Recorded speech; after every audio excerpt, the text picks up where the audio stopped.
आज भाद्रपद शुक्ला चौथ गणेश चतुर्थी का दिन। आज के दिन गणेश जी का जन्म दिवस माना जाता है। आज के दिन यानी गणेश चतुर्थी के दिन चांद जी या चंद्रमा के दर्शन भूल से भी तुम्हें नहीं करने चाहिए। अगर आप भूल से भी आज चंद्रमा को देख लेते हैं, यानी गणेश चतुर्थी के दिन चंद्रमा को भूल से भी देख लेते हैं, तो पौराणिक कथाओं के अनुसार आपको झूठे आरोपों का सामना करना पड़ सकता है। इस पर आपको साल भर के लिए चोरी का झूठा आरोप भी लग सकता है। आपको बदनामी झेलनी पड़ सकती है। इसके पीछे बहुत सी पौराणिक कथाएं हैं। इसके पीछे क्या कथा है, ये मैं आपको बता रही हूँ। जब भगवान शिव के हाथों हेरंबा का वध हुआ तो और उनके शरीर पर हाथी के सिर को लगाया गया, तब उनका नाम गजानन पड़ा था। इसके बाद अपने माता पिता के रूप में पृथ्वी की सबसे पहले परिक्रमा करने के कारण उन्हें सभी शुभ कार्यों में सबसे पहले पूजे जाने का वरदान मिला। इस महान घटना पर सभी देवी देवताओं ने गजानन जी की स्तुति की, पर चंद्रमा मंद मंद मुस्कुराते रहे। चंद्रमा जी की हंसी रुकने का नाम नहीं ले रही थी। उन्हें अपने रूप और सौंदर्य पर घमंड था। गणेश जी समझ गए कि चंद्रमा अपने रूप और सौंदर्य के अभिमान में उनकी हंसी उड़ा रहे हैं। इसलिए उन्हें बहुत गुस्सा आया और उन्होंने चंद्रमा को काले होने का श्राप दे दिया। इस पर चंद्रमा को अपनी भूल का एहसास हुआ और तब चंद्रदेव ने भगवान गणेश जी से क्षमा मांगी। तो गणेश जी ने कहा, सूर्य के प्रकाश को पाकर तुम एक दिन पूर्ण हो जाओगे, यानी तुम पूर्ण प्रकाशित होंगे। लेकिन गणेश चतुर्थी का ये दिन तुम्हें दंड देने के लिए हमेशा याद किया जाएगा। इस दिन कोई भी व्यक्ति अपने सौंदर्य पर अभिमान नहीं करेगा। जो कोई व्यक्ति भाद्रपद मास के शुक्ल पक्ष की चतुर्थी के दिन तुम्हारे दर्शन करेगा, तुम्हें भूल से भी देख लेगा, उस पर झूठा आरोप लगेगा।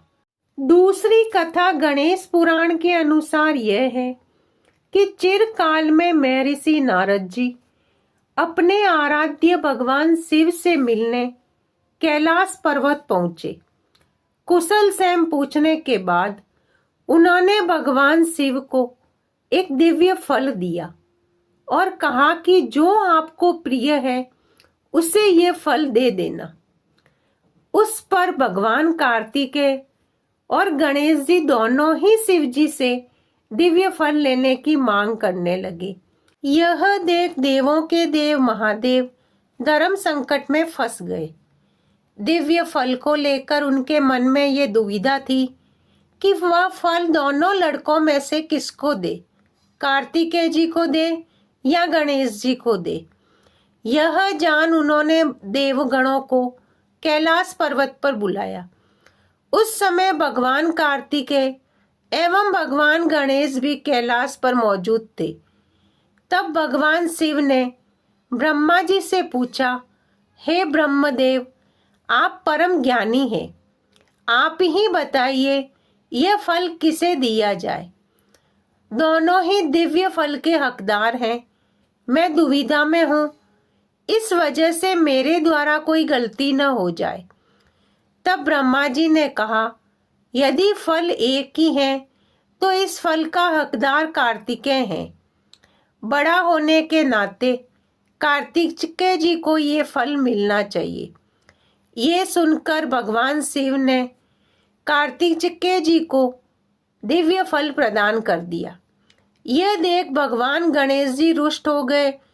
उन्होंने ब्रह्मा जी को सबक सिखाने की सोची। सभा समाप्त होने के बाद सभी अपने लोक चले गए। गणेश जी भी ब्रह्मलोक पहुंचे और उग्र रूप में आकर ब्रह्मा जी को कार्य में विघ्न डालने लगे। यह देख चंद्रदेव जोर जोर से हंसने लगे। स्वयं का उपहास देख भगवान गणेश ने चंद्रदेव को शाप दिया कि आज के बाद तुम किसी के देखने योग्य नहीं रहोगे। अगर कोई तुम्हें देख लेता है तो वह पाप का भागी होगा। कालांतर में ऐसा ही हुआ। चंद्रदेव का तेज खो गया।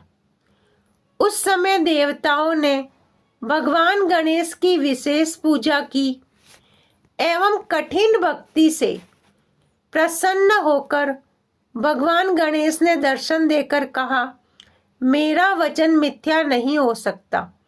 साल भर नहीं पर तुम एक दिन के लिए अवश्य ही शापित रहोगे। तुम जाप करो, इससे तुम्हारा कल्याण होगा।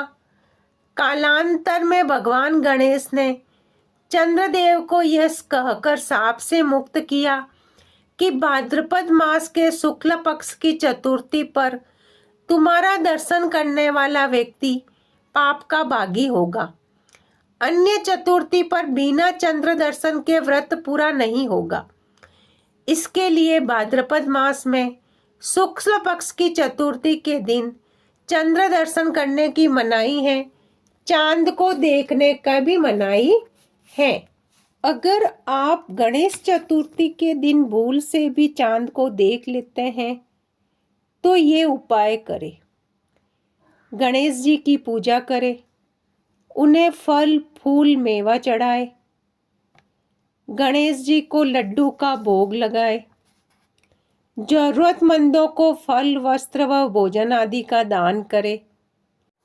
गणेश जी के मंदिर में जाकर गणेश जी के माथे पर लगे चंद्रमा को अर्घ्य देवे। ओम वक्रतुंडाय नमः का 108 बार जाप करे। राधे राधे।